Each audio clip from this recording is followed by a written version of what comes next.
What up, YouTube? A lot of you watched my last video, which I appreciate, thank you. I want to do another video just showing some different watches that I've been working on. These are all Seiko NH35 or NH36s and a bunch of custom aftermarket parts. I got a couple watches that were in the last video, so I'm not going to focus on these too much, but just wanted to show that sick textured dial. Oh my goodness. That is for sale on my website, fathertime-watches.com.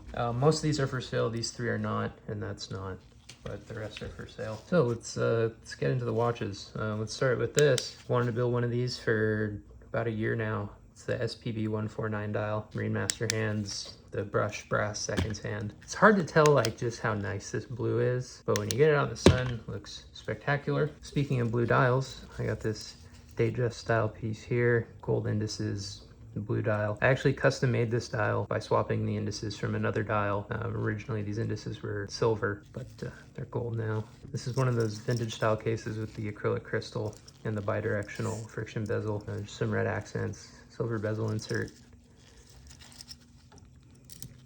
the AP. This is the second one I built. The first one was such a pain in the ass, I said I'd never do another one, but I found some different ways to do things, and it's not too bad. So this one is for sale right now.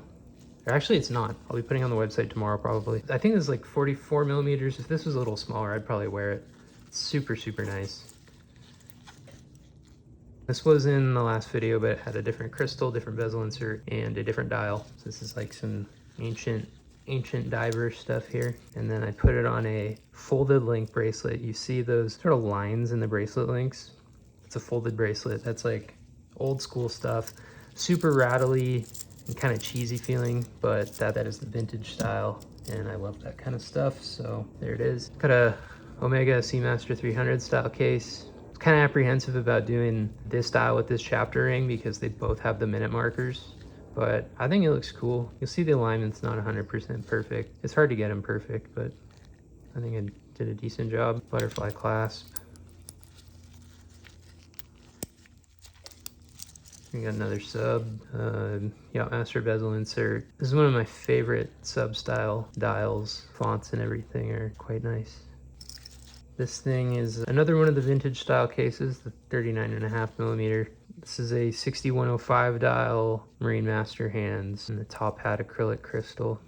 Please ignore my fingerprints. Terribly sorry. We got the 62 Moss with a, I think it's a 7002 dial. This is a Heimdallr case. They're kind of expensive, but they're really quite nice. Again, this is a personal piece, not for sale. For me to build a watch in one of these cases, I'd have to sell it for a lot of money, and I don't really want to charge too much for a watch, so the real expensive stuff I keep for myself. And then last but not least, the rose gold. You'll notice the indices are C3 lume. I don't know how I feel about that. Doesn't really look right. I might end up rebuilding this with a different dial or something. But when you turn the lights off, this thing is some of the brightest lume I've ever seen. Check out my website, fathertime-watches.com. A bit of bonus content. A couple things I forgot. I got some of these clear acrylic cases. They're super cool, but they're kind of cheesy feeling. So I don't know if I'm ever gonna build anything in them, but it's just a cool object. Here's another cool object. I don't wear this one that much, and I forgot that I even had it. I took one of the 39.5 millimeter cases, ground down the thing that holds the crystal, and then mounted a fixed Explorer bezel to it. It doesn't spin. It actually is an almost perfect fit. I would say that may even be a perfect fit. So that's cool. There's also this. I had some 5-digit style builds in the last video, but it was a different case. It was these ones. Notice how different the crown guard shape is. I think that this crown guard shape looks a lot nicer, but I really like how this case has the polished bevel right on the edge there. You see this is much sharper. Anyway, that's just some bonus stuff I wanted to share with you. If you stuck around to the very, very end, you are cool, and I like you. Thanks for watching.